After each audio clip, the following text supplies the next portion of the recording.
You've seen the world of real estate developers, you've seen the world of real estate consumers. Today, we take a walkthrough into an important layer in between, the real estate broker. And to talk to us about that is one of the key real estate brokerages, Homesfy. It does 1650 crores worth of sales. To talk to us is the entire management team. I've got Ashish Kukreja, I've got Mukesh, Neha, Sandeep and Kshitij. They'll take us through the entire journey of a real estate brokerage. What's the model like? What's the competition? How do they read the market? And this is a company that's going to get listed on the NSE SME exchange. Ashish, startups are the flavor of the last 1 year. You're not really a startup in that way. You started in 2011. What is it that got you excited to start a real estate brokerage in 2011? It's actually very funny, Vishal. Usually, कोई भी startup से आप पूछेंगे तो they'll answer you that they were trying to do something and they faced some problem and they went into this business to solve that problem. That was not the case with us. Nothing bad happened to us that got us into broking business. We were in financial services, wealth management, and at that time, it was a peak of global meltdown, and most of customers were looking for hard assets. That's when some of the customers wanted us to give them real estate solutions, and it just happened to us. And when we got into it, Vishal, we realized that there were so many common sense things which were missing in the sector. We could really feel that why the basics are not being followed. And when we started doing it, we started getting some great results, and then one thing led to another. So what's the one example of this common sense solutions that were being ignored? जो जब आपने enter किया, आपने देखा कि ये तो आराम से सॉल्व कर सकते हैं, क्या था? एक्चुअली बहुत कुछ था. फॉर एग्जाम्पल, जिस तरीके से कस्टमर को एक इन्फॉर्मेशन चाहिए होता था, वो बहुत ब्रोकन था. इतना बड़ा डिसीजन होता है किसी के लिए भी, उनको एक सीक्वेंस में एक इन्फॉर्मेशन चाहिए और बहुत क्रिटिकल टाइम पे चाहिए होता है, वो नहीं मिलता था. I can think of so many things. We were the first brokerage at very early stage. Why we were just probably 5-10 of us, we started implementing CRM.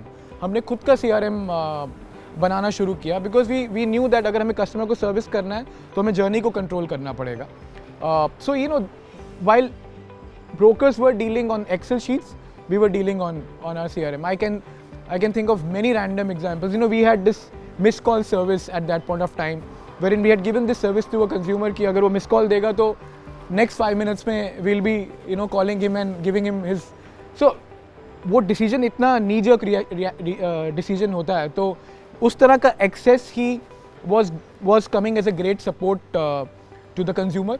And like I said, बहुत सालों तक बहुत सारा common sense stuff missing था. We kept on solving it as we grow, and yeah, that's the journey. So you started in 2011.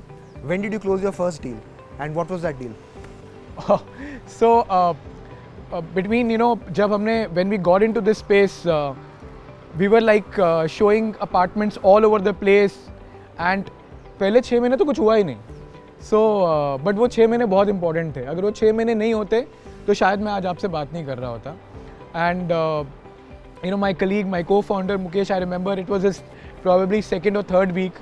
तो मैंने मुकेश को बोला कि हब मॉल के पास मिलना है, तो उसने कस्टमर को बोला HUB मॉल पे मिलना है.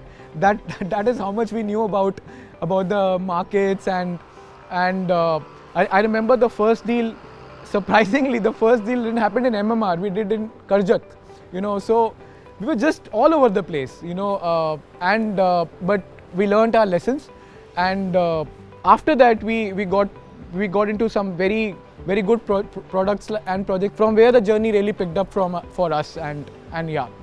So Mukesh, Ashish spoke about your 3rd week, 2nd week journey, HB Mall. Now I'm sure you know all the malls of Mumbai and MMR. In your view, how is the journey for a broker interaction with the developer changed in the last 10 to 11 years? 2011 में कैसे था, अभी कैसे है? So विशाल, शुरू में there was lack of trust and respect between both the entity. Later on, when developer has seen the good work of us, and then they realize there is a scope of strengthen the partnership with the brokers, they have also started us aligning in their key decisions, which has helped us to choose right product and offer to our client. I remember instance कि एक developer के वहाँ transaction हुए जा रहा था, सबका focus था कि 45,000 रुपये ले लो, 60,000 रुपये ले लो, ट्रांजैक्शन कर दो, and nobody was trying to do the second payment, 5% payment लेके एक बार ट्रांजेक्शन्स को इन भी कर लो. And at that time gross to net was around 30%, 40%. Then because of this association we got into the discussion and we have suggested them कि आप ऐसा करो कि थोड़ा सा कुछ इंसेंटिव क्लाइंट को दे के और 5% का पेमेंट आप पहले ले लो. तो उसको करने के बाद डेवलपर और हमारा दोनों का हमारा जो ग्रॉस टू नेट था वो 90% तक पहुंचा और उन्होंने हमको अप्रिशिएट भी किया. धीरे धीरे जैसे चीज़ें आगे बढ़ी, हमारे सजेशन से लेके डेवलपर्स ने बहुत सारे टेक्नोलॉजी में भी चेंज किए जो हमको बाद में इनेबल करता है कि हम अपनी पूरी क्लाइंट की जर्नी को बुकिंग से लेके बिलिंग तक उसको मैनेज कर पाएँ. They are investing us in a lot, and I see a lot of potential between builder and if this association can be good and दोनों पार्टी मिलके अगर ठीक से काम करें तो इंडस्ट्री के लिए एक बहुत ही अच्छा अवसर हो सकता है. Ashish, every broker I have met, they say one thing about the life of a broker when dealing with developers is पैसा आ जाता है, रिस्पेक्ट कुछ नहीं है. ठीक है. What is it that makes a white collar professional like you attracted to this dusty, chaotic, messy world of real estate where broker respect is not that much and you have to deal with characters who at least then were very unsavory? There was opportunity out there, right?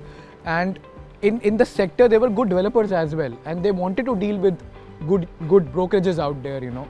And once they put confidence in us, you know, we carry their brand to the consumers.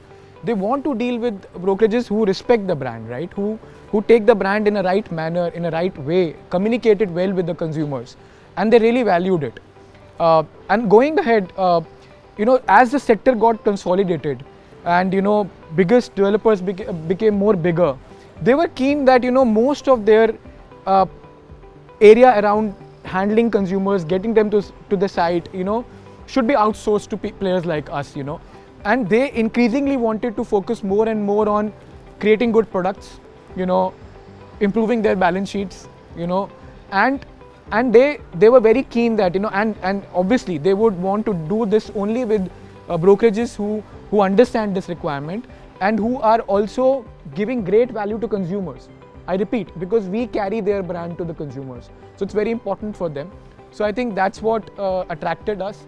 And we were fortunate enough that the way sector behaved in last 3-4 years, you know, RERA came, GST happened, demonetization, NBFC crisis. It was just back to back, everything happening.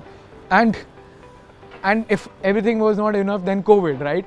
So all this added up, and the whole equation between us and developers really saw light of the day after all these events happened, you know. They understood our value, we understood their value. And I think we are just beginning the cycle. तो अभी payments come on time from developers or it's still sketchy? You have to keep chasing them. पैसा दो. They come on time. I must say that, you know, from last couple of years it's improved a lot. You know, there are rarely very few, you know, where probably like what Mukesh said, that they have put technology in place, processes in place, which is around brokerages. You know, they want to make sure that, see, they also want our attraction, you know, our attention, I would say, you know, to make sure that we are, you know, we are there, and we always discuss that we are like partners to them in a way, you know, so we need to behave like one, you know, we need to give that value to them. And I think that's where they have also understood the requirement of the sector. They know that our cash flows are important. If they handle the cash flows well, then only we'll be able to do the good work. And barring few, and we have a very strict process. Any project comes our way, we do our audits, we make sure that we do multiple discussions among us before we start any project. What is the brokerage fee that ranges for a broker at a blended level? Average क्या होता है? What's the model like? I think, see, base brokerage obviously in the markets across is around 2%, 2.25% maybe, yeah, right? It is the base brokerage is also gradually going up, you know, because developers also want to have a high coverage, you know. They want to have a lot of small and mid-sized brokerages to be working with them. So they also work on base brokerages as to attract these agents. I think so base brokerage is around this. And if I have to give you a diluted number, it will be around 3.25 to 3.5%. Mukesh, what is your mechanism for deciding on which project to take up for marketing? Is there a bucket list? Is it more gut based? Is it more brand based? What is it? So we have a process in place, Vishal. We look at the product, we look at the location, we look at the pricing. Brand is also definitely matter to us because we are going to sell this to client and client should not face any issue. So there are 3-4 parameters which we follow. We see location, we see product, we also discover the pricing in and out in that area, and then we choose that product and take that product to our client. Has it ever happened that you have a big developer, a big brand has come to you with an offering and you have said no because you think it will not work?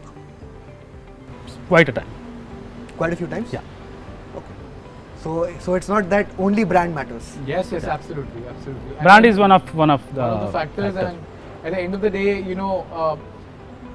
I think we are a very healthy mix of, we belong to consumer and we belong to developer both. That's the business all about, right? So if there is no value for a consumer, then we do almost 25. In few months we have done even 30% of our business from referrals. And the standard number is around 20-25%. So for us, the amount of quality we can give to consumer is very, very important to us, right? In our internal measurements, we are very finicky about any consumer issue coming to us, right? So for that to play out well, we need to be very sure of what we take it to them, what kind of value we give it to them. So, and good thing with well-run brokerages, if I would have to say so, is that we can show them around. We are not committed to one project. We can actually get the profile right for a consumer. We never call our people who agents, we call them advisors. The reason being that we are the one who are supposed to be a shoulder to them, right?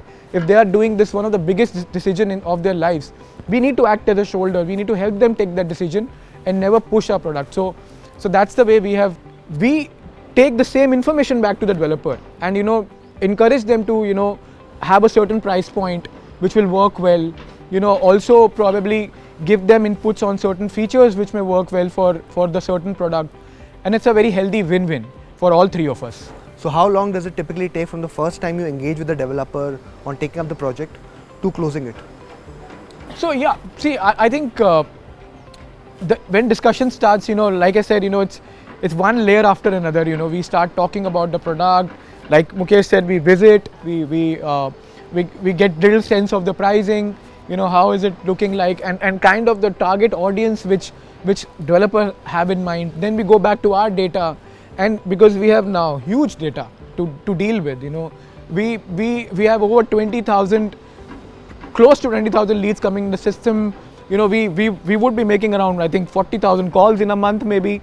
So we speak to 40,000 people every month. So we do collect that data, and we try to understand that what is that consumer is talking about, that market, that product, that ticket size, and that's how we sort of. So I think it takes around a couple of weeks for us to conclude that this product or this project should work well for us and our consumers as well. Okay. And once you do a deal, how long does what's the cycle from you concluding a deal on behalf of a developer and actually getting the fee? Yeah, so typically it varies from 45 days to 90 days. Best case would be 45 to 60 days, and the average case would be 90 days. So you do a booking. In next 10 days, the first set of payments are done. Then next 30 days you have the 30 days to 45 days registration done, and then in next week we raise our billings. And typically from there, some developers are like, they give us the checks next day. Some of them have a process, so they take around 4 to 6 weeks. Neha, you handle human resources. I think the industry that you are in, I don't think there's too much. I think it's probably the most niche field in real estate that you handle. How different is it dealing with an employee who's a broker versus a non-broker? Is the mindset of an employee, is the mindset of a broker very different from any other community? I think our business, Vishal very rightly said, mindsets, are very different here. because one, they're dealing with a lot of people. It's a client-oriented and a people-oriented business. You know, our business is only about people, for the people, by the people, and of the people. You know, so like you said, and all of us would know that in the earlier times, nobody chose real estate brokerage as a career path. But with awareness, with the kind of culture that is spreading across, I think the mindsets are changing. People want to get into the real estate brokerage. If you go to campuses now, they're absolutely gung-ho about coming to the real estate market as such, and the brokerage particularly. We've been to the IITs, the IIT Kanpur, IIT Delhi and IIT Bombay. We've also been to the IIMs like Ranchi and Trichy, etc. A couple of campuses in Bombay and Pune as well. Now, everybody is looking forward to be one amongst us. We're also taking a lot of, because we say that we are a people-oriented organization, we take a lot of initiative around people. We take a lot of initiative around our hiring, our learning and development, to create a career path from a caller to an agent to an advisor to a manager. There's a career path that we are also giving them, and that's what they look forward to. This was not available earlier, so a lot of initiatives around that, and I think that's making all the difference. Also to tell you, we don't call our agents our people agents or employees. We call them advisors, be it sourcing advisors that we call it caller as such, or an agent that we call an advisor. So we never call them employees and agents, and that's a practice that we've been following. But does that really impact the way an employee works? I keep seeing designations being the most common trick of companies. पैसा नहीं देंगे पर आपको designation दे देते हैं. एक bank branch में 3 employee है, एक है vice president, 2 vice president, एक president.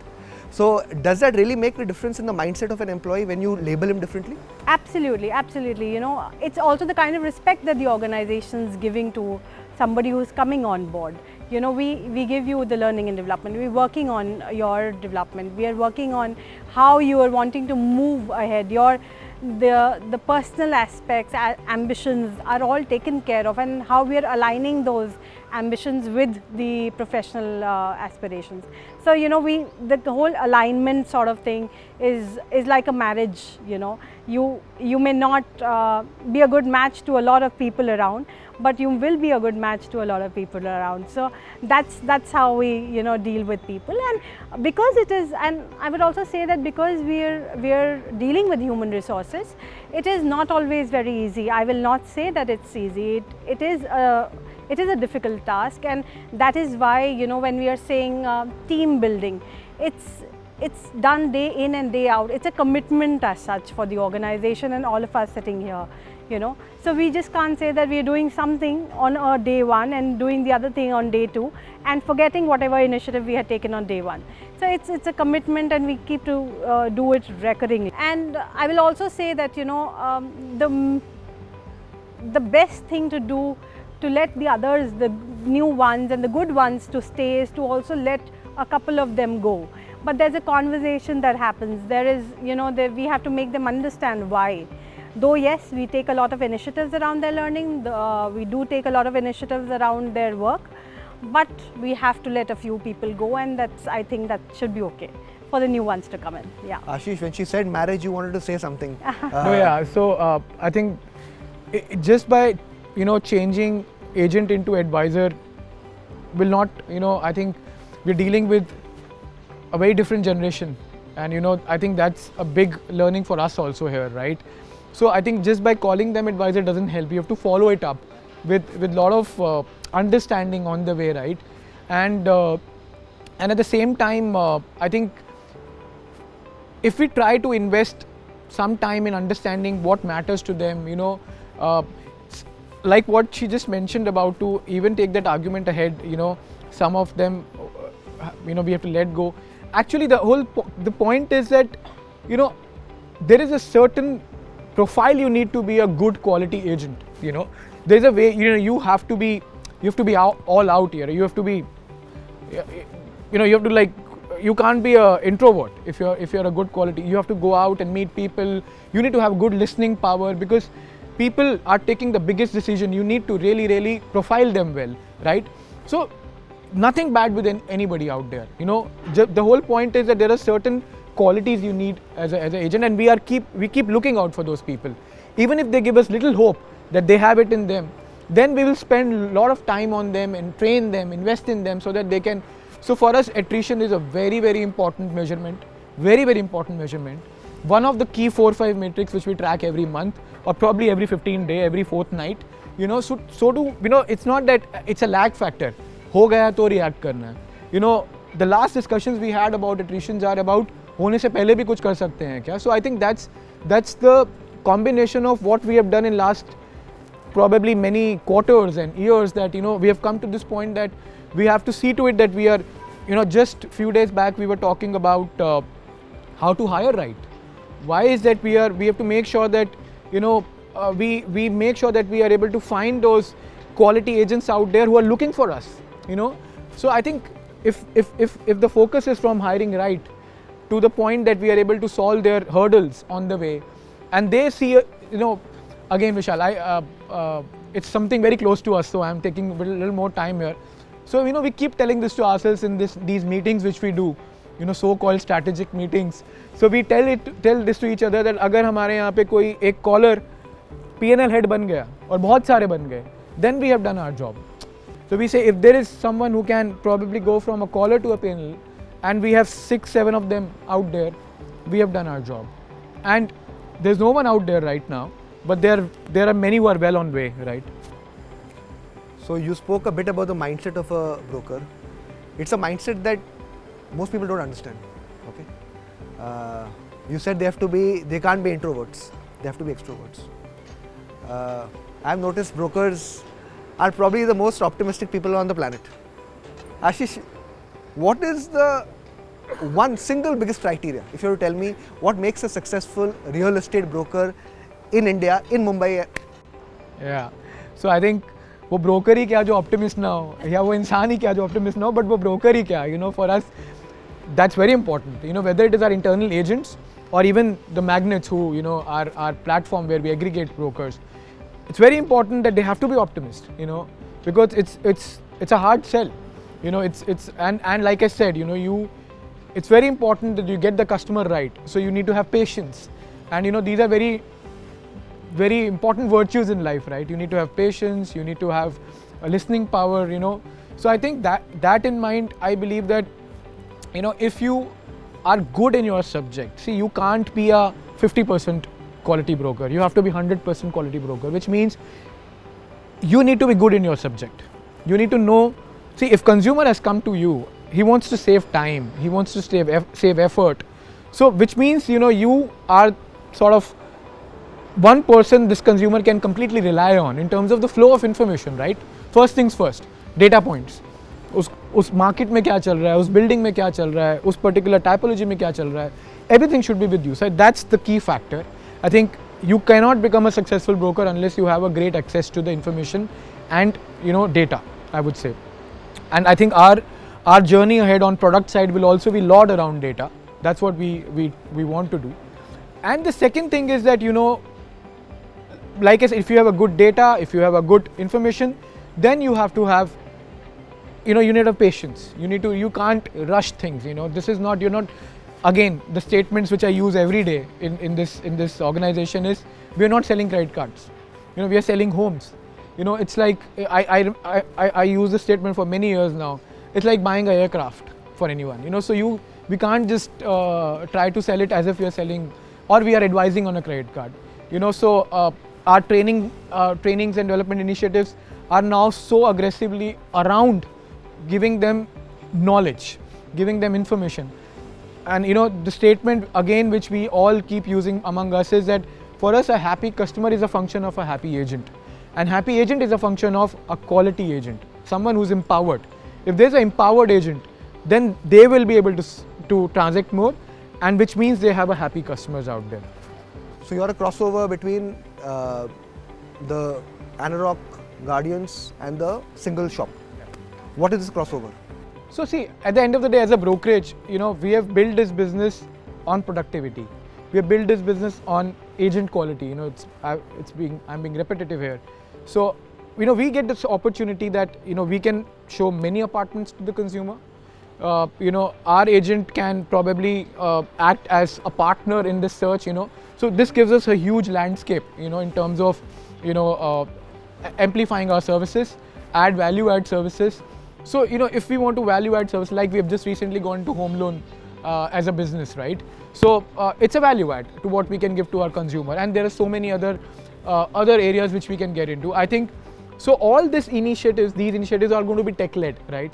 And at the end of the day, we believe that if we are able to continuously create a high-quality margin business, for us that means that we have been, because our journey is not like a typical VC-funded organization. We have built with our own profits, as they say, right? So it's a very frugal approach. It's a very, I would say, cost-effective approach. And whatever is the situation, that's been part of our DNA. And we want to continue that DNA. That has worked for us. So I think that's the difference between a large institutional brokerages and us. That, for us, if a certain ROI doesn't come, we are not into that business. Okay. So just to take the point to the conclusion, what does Homesfy have that, say, Anarock or Guardians does not have? What is your competitive advantage? I think the whole point around the fact that we can spread across, we are not committed to few projects. We can just expand to every pin code of cities we are present, gives us this huge advantage against some of the larger brokerages. And I think we have this advantage that we can progress faster.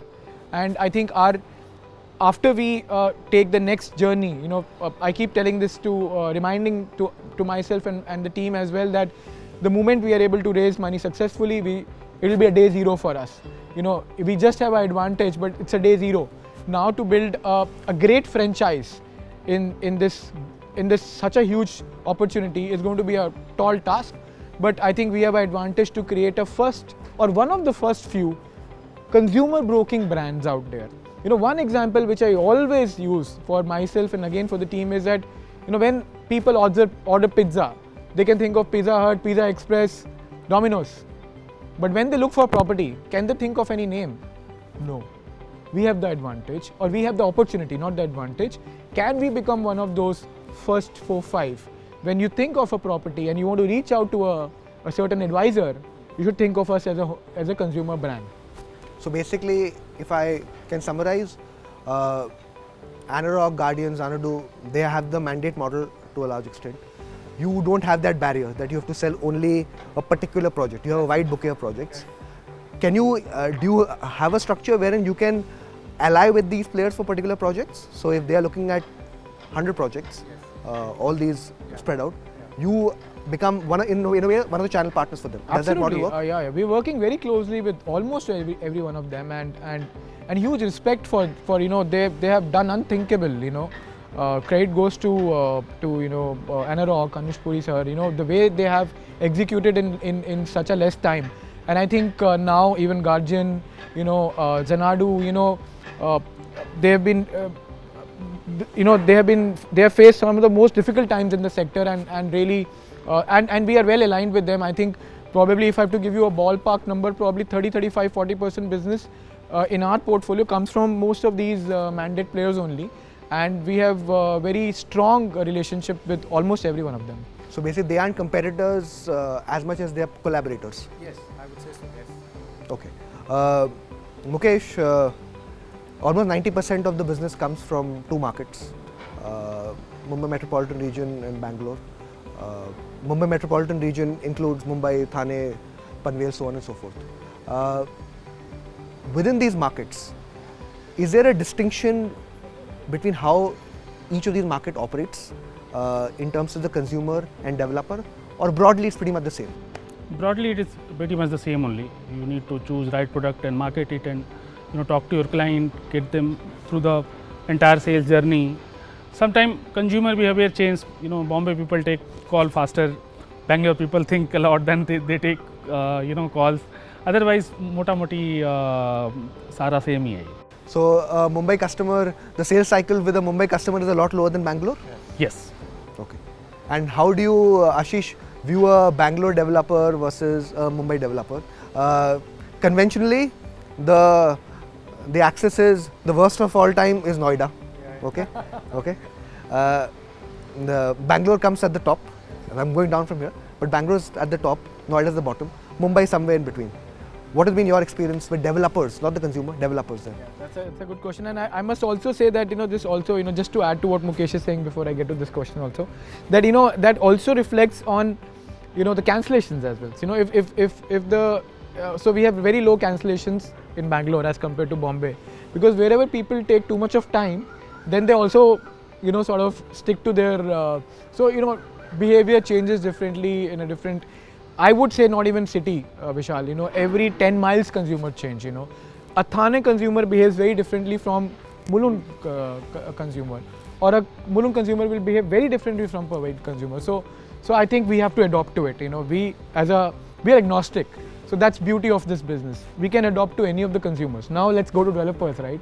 So yeah, absolutely. See, now it's become very competitive for them as well, right? We've been told that there's not enough land parcels out there, quality land parcels. So they're competing like anything.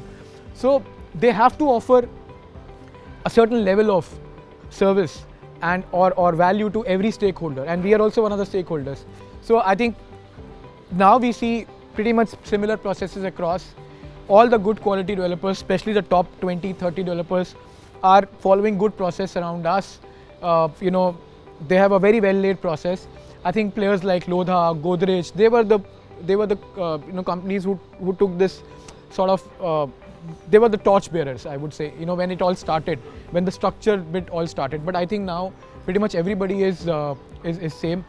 Definitely, the brand recall for Bangalore developers is very high. I think sometimes some of the projects people line up to buy because of the fact that the consumer have a very great recall in terms of the product quality, in terms of the timely delivery and stuff like that, which is probably not across in cities like Mumbai. Barring few developers, I think still the legacy brands, I would say, barring them, I think the customer belonging is still not that great in Mumbai and Pune as compared to Bangalore. If you may, North is a very, very different market where I would say no comments. Okay. So since he said no comment, I'll come to you on that. So Noida is a complex market. Lot of big players there. A terrible legacy of stall projects, scandals. What do you think it takes for a broker to operate in these sort of markets? Now, Noida is the most famous, infamous developer, but there are other cities that have some records. They're smaller markets, so people ignore them. What do you think it takes for a broker to succeed in such markets?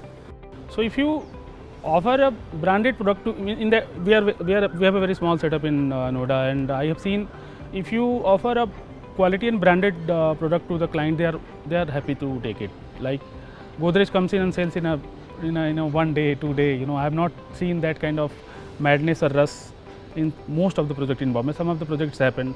They have launched one plotting project and they have sold in 3 hours. So if there is a quality supply, there is a client for it.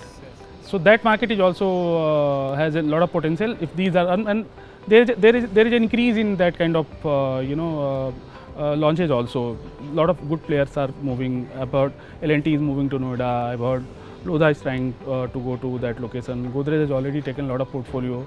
So if you stick to these players, then you have enough and good business out there in that market also. But I think other developers who are realizing this, they're also now catching up. Early days maybe without probably getting, because we don't deal too much with them. But for us the entry into the market is through developers also. If tomorrow let's say Lodha or anybody else enters into Hyderabad, Chennai, it's very obvious for us to get into that market, because we have a certain relationship going with them, which has also happened in the past, for us as we expanded.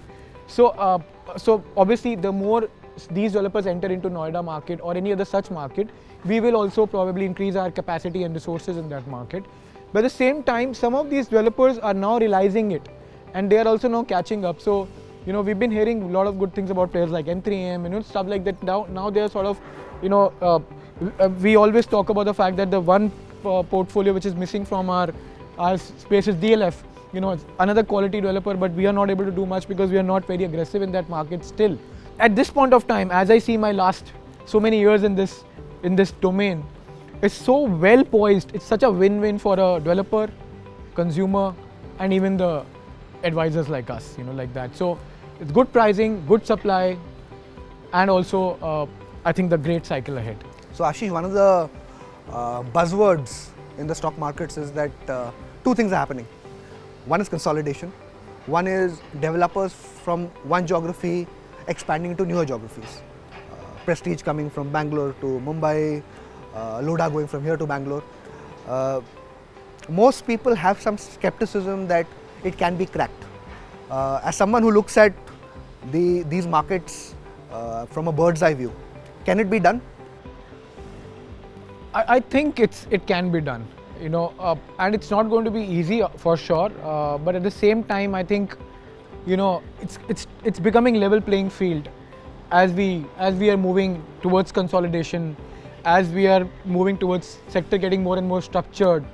So, you have a clean balance sheet, then you have everything going for you, and you have a good brand. You have a good control on your product. It's not that you do something good in Bangalore and you do something bad in Bombay. It will not work. You will have to, live up to the promise and the expectation. But at the same time, I think, once you get into a new market, your first few projects have to be bang on, which means that, you need to really get the dynamics of demand supply of that particular market, of that particular product, so to speak. At this point of time, Vishal, most of the ready-to-move apartments have been taken, right? There's hardly any ready-to-move inventory left, and rather developers are going back to drawing board and now sort of thinking of not selling everything at one go. And we are back in those times, and so that they can charge premium towards closer to possession. All this is happening at this point of time. So I think if a developer getting into a new city comes out with a good product, when I say good product, you're giving that value out there, and you have a good brand backing you, you will definitely get good response. We have seen that happening in Pune with Lodha, the Kharadi launch, which sort of sold out in matter of hours. Similarly, Prestige had seen good success in Mulund. So I think we are seeing Godrej doing well in some of the difficult markets. That's on the broad industry front. Let's come to Homesfy, its IPO pursuit. You're opening soon. Why does a retail real estate brokerage need money to raise capital like yours? Awesome. So I think it's been one of the very exciting journey for us.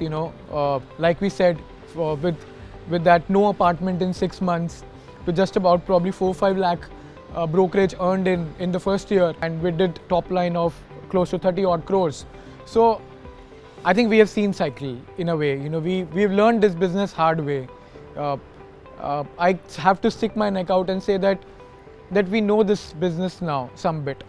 So I think as the economy, as the market is going to go to the next level, we all know that this is going to be one of the sunrise sectors, and I think we have a great we are at a very, very good point to make most of this learning, this hard work which has been put by the team out there. I have to say that in between that, this organization is all about the people, who have been part of this journey. There are so many of them who came as, callers, as Neha told, and today are leading team of 50-60 people, and so many of them.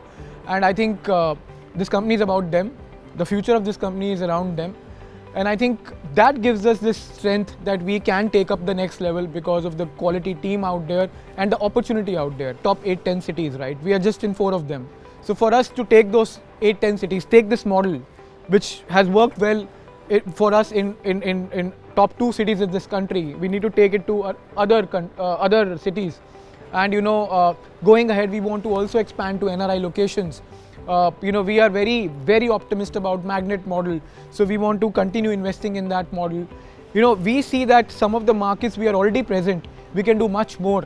Our average ticket size has been around just about 90 lakhs last year.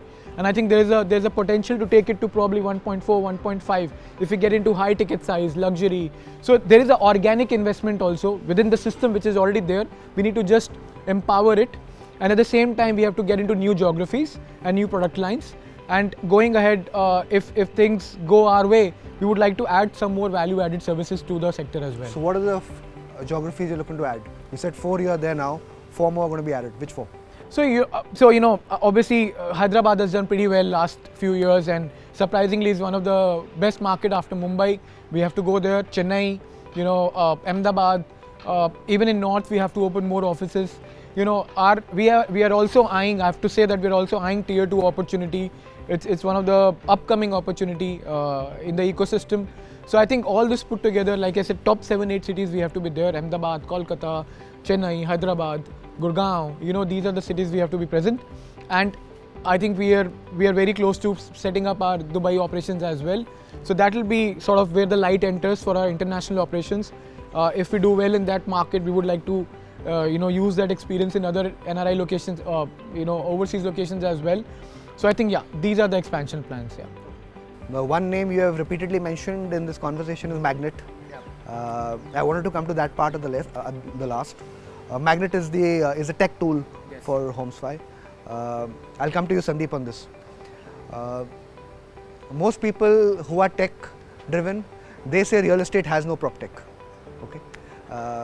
We often label listing websites as PropTech. Okay. In your view, what is PropTech for Homesfy? So, not to take away from them, they are listings, they are classified listings, magic bricks and all, but they are actually also attempting some things I know internally that probably we can call tech. But PropTech for us actually is how can we handle the customer's journey, right from entering into our let's say operations and helping him or her or the family as such to get an apartment. And there's a lot of touch points that we have. At basically how well does the agent or the advisor speak with the person, what information does he have or profiling does, and how can we with the tech tool help him with the profiling of the customer, right, with the data of the projects, right, the projects, the locality, all that should be present on the dashboard. When somebody is conversing with a client, that all information has to be in front of the advisor, and that to me is something which would enable the advisors to help them do their job better, right? So that's something which I would say in our parlance we call right now we are a sales driven organization, and we talk so much internally that we have to be a tech led company, right? And being tech led means how do we increase the productivity of our advisors, from here to here, and that means helping them with tech tools, giving them the proper information of projects, of the profile of the customer, and how can they actually help them solve the problems that the customer is in to do. Sandeep,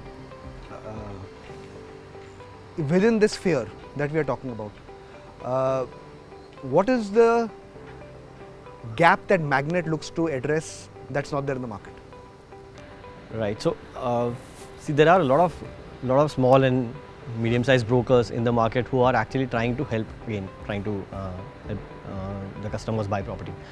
What they lack is information again on projects, on how do they actually manage their process. Right now, like Ashish said in the start of the thing, that a lot of them are still on Excel sheets that we wear. Right? They don't have a platform. We call our platform that we give them a sales enablement platform where their team can actually come up and do their transactions. Right? That's something which we are building like a SaaS platform for them. Right now, it's under progress, but for them, how can we enable them to choose the right projects and also aid their team in doing the transaction, so that they also have checkpoints on how the team is performing, and we give them those tools and dashboards to actually. So, Kshitij, firstly, what is Magnet? Magnet is a tech-based co-broking transaction platform, wherein we provide the support enablers to any real estate enthusiast. That is not limited only to the brokers, but to all the real estate enthusiasts to conclude more transactions this broking. we ease their journey of concluding the transaction on this broking network, on this broking platform. Is it an inflection product that can disrupt the game, or is it something which has incremental benefit for a company, for the broker market? Yes, Vishal, I'm pretty sure the Magnet would be a disruption in the industry, disruption in the market, because it is the India's first co-broking transactional platform. Herein we are not only focused on getting the leads or the prospects from the brokers, but we are more focused on the transaction part, and that is the biggest challenge also we are facing, the changing the traditional mindset of a broker, wherein brokers are inclined towards working on in their own mindset. They don't want to come out of that comfort zone. Like the problem we used to face, must have experienced in the 90s, जब PSU employees का computerisation के लिए बोला गया था, उनको क्या था चैलेंज कि नहीं यार कंप्यूटराइजेशन हमने नहीं जाना है, सब काम तो हम करते थे कंफर्ट से, कंप्यूटराइजेशन पे क्यों जाएं? That is a challenge which Magnet is right now facing from the broker fraternity. But at the very same time, we have very classic examples, whereas the real estate enthusiasts who are not from a real estate background, but they are doing pretty well, and they have done pretty well much with the Magnet platform. Like I have one classic example wherein there's one pathologist who is working with a leading hospital in Mumbai. He, out of his just sheer interest in the real estate broking, he joins the Magnet platform. He started sharing the leads, and now he is working as a full-time broker with me. And what he is doing? He is doing his job, the routine 9 to 5 job in his office. Whatever tenants he gets, whatever leads he generates, he shares on the platform, and then my team works on it, and we generate a revenue out of it. And second example, there is one lady there was a classic example of COVID, who faces a layoff from the insurance industry during the COVID times. She came across our platform. Out of just sheer enthusiasm, I want to just try something new. Let me try the real estate, because since I have heard about real estate broking, people mint money in this. Let me also try it out. So now she has set up his own office with a team of 2, and she is working full time into real estate broking. So this is what my Magnet platform is. It provides the support enablers to any real estate enthusiast to conclude more transactions. At the very same time, trust and transparency. These are the two very clear elements in the real estate broking, and this is what we offer in the this Magnet platform. If I could show you my app, you can say that it's a 100% transparent app. Right from the moment the where a broker adds a lead into the system and to the point transaction is concluded. It is so much transparent that even a broker can hear the conversation what my agent is having with the client. Just a click of button, he can hear the recording of that conversation. And it do not end here. The major pain point for a broker in the broking industry is the clean and the timely payments. Here on this platform, he can even track his transaction journey. Once the booking is transacted, it's concluded, what is the payment journey?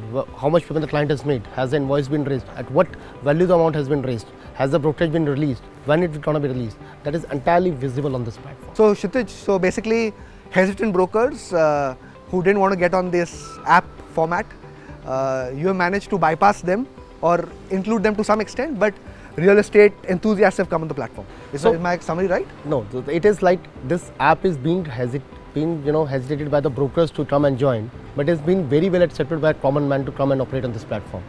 Okay.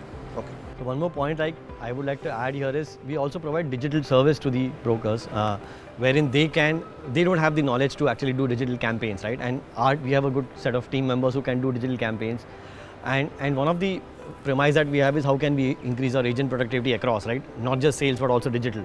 So we have created an algorithm which basically we do one single campaign and we distribute leads across multiple brokers, right?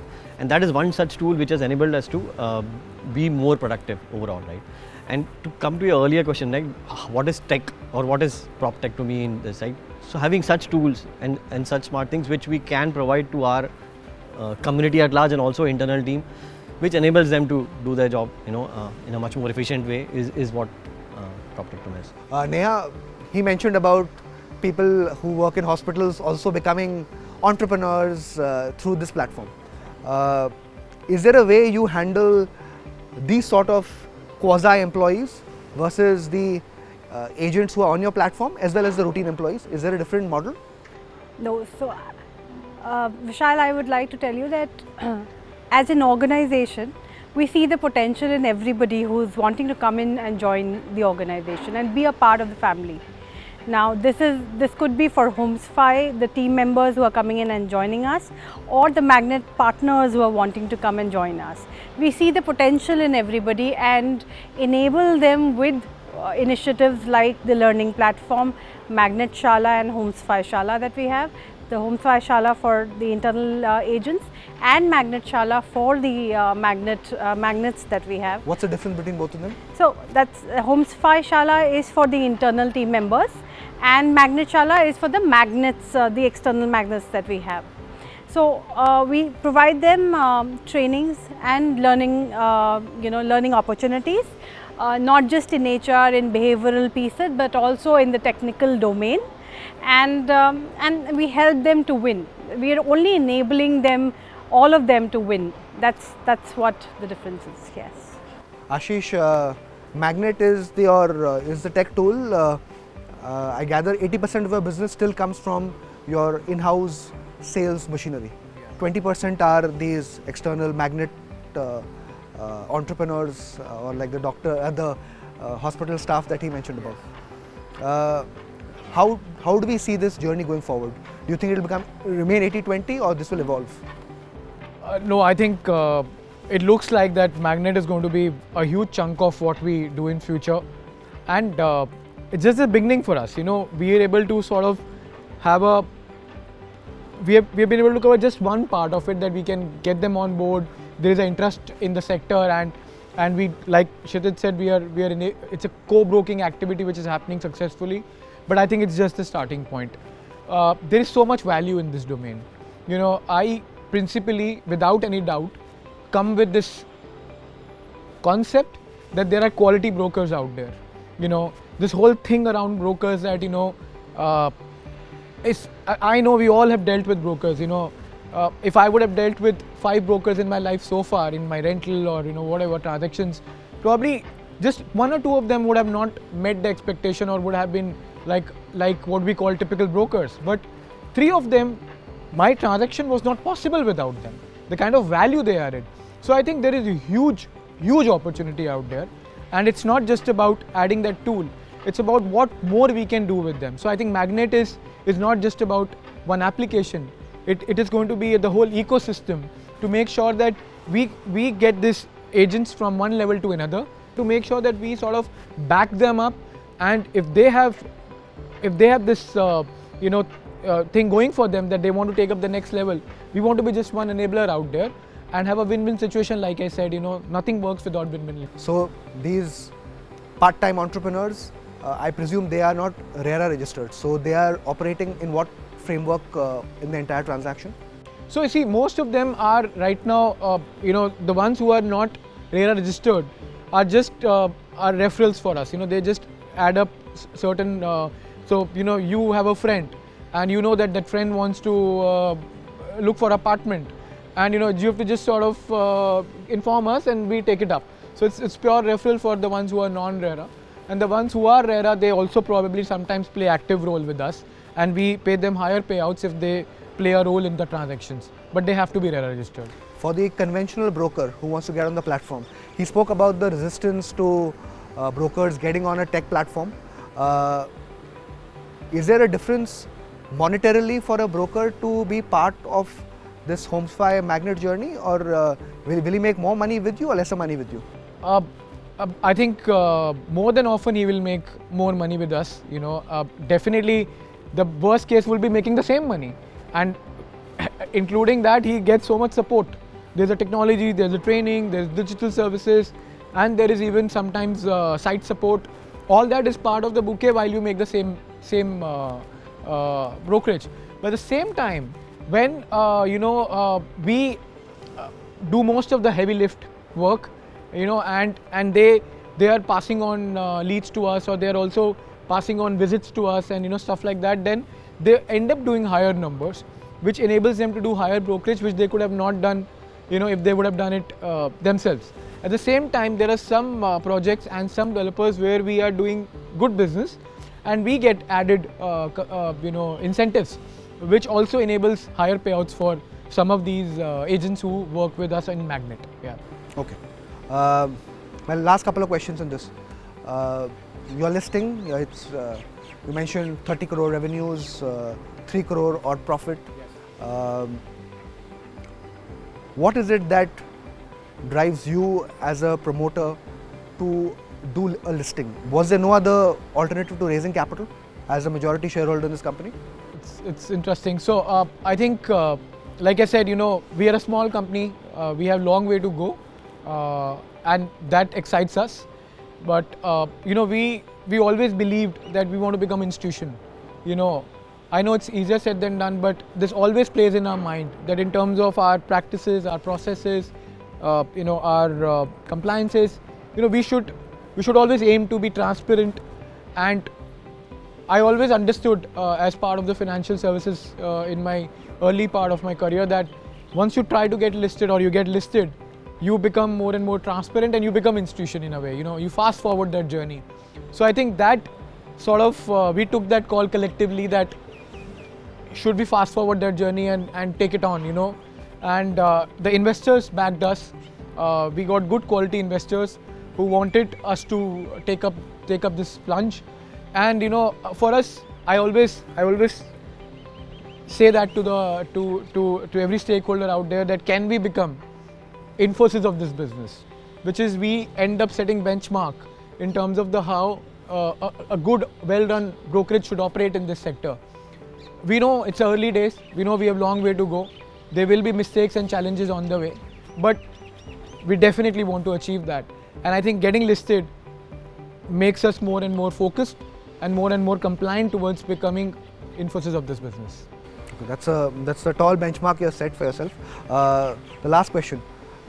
You said you don't want to have you want to create an institution. You also said it's easier said than done.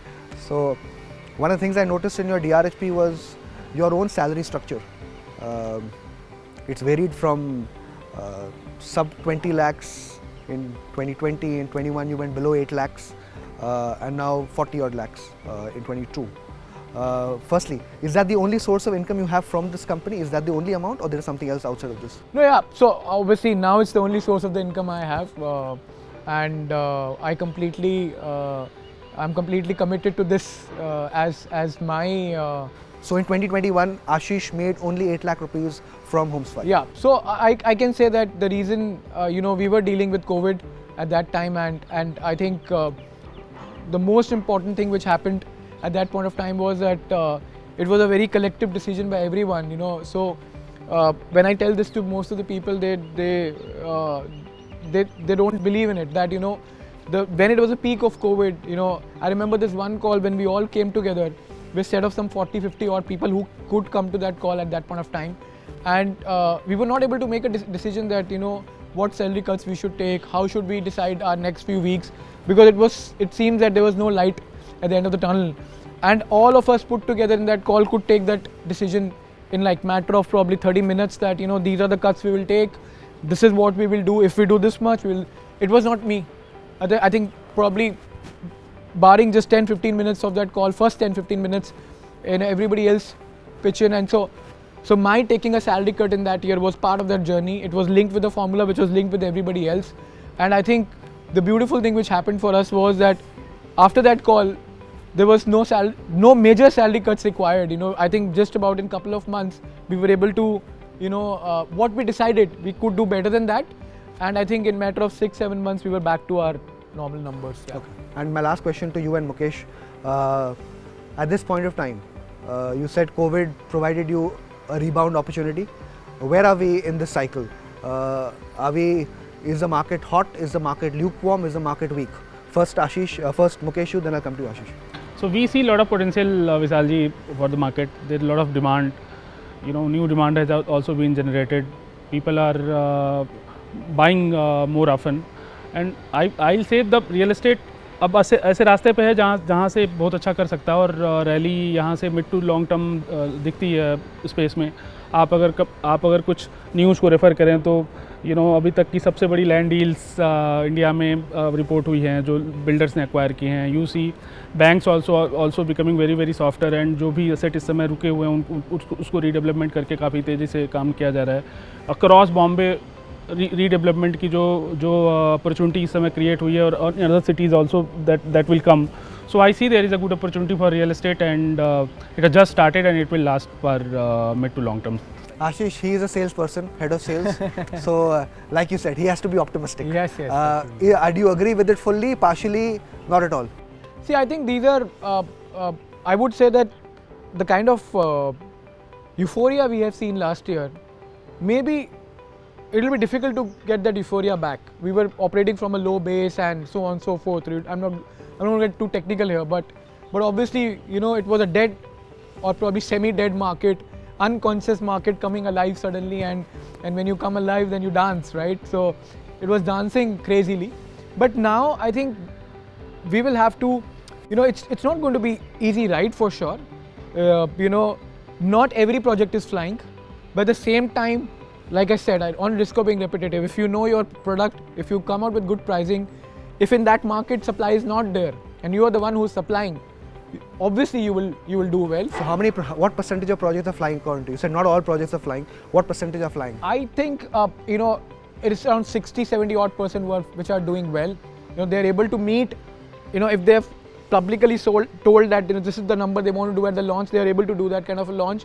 I would say around 60-70%. You know, but I clearly see that, you know, structurally, allow me to say that, in terms of the way economy is behaving, the way job market is behaving, the way the middle class of this country is behaving, you know, I'm not going to go too deep into data points, but the gap of housing, the basic quality housing is huge, and the urbanization at play, you know, builders becoming conscious about what they have to give, what they have to deliver, the trust deficit which was there is reducing. So all that is a very healthy mix, a very good cocktail of, you know, the sector. And we have seen that, you know, sectors, the rally or the cycles have lasted for good 8-10 years. So maybe it's not going to last so long, but it's going to be a good run. And I believe that we are not in middle, but at an early stage of this cycle. But at the same time, as the base grows, it's going to be very, very challenging, because dynamics is going to change very fast. On that optimistic note, and in Mukesh's word, euphoric note probably, we'll end up this chat. Thank you guys for this conversation. A good extreme picture of the entire market. So thank you Ashish, thank you Mukesh, Neha, Sandeep and Kshitij.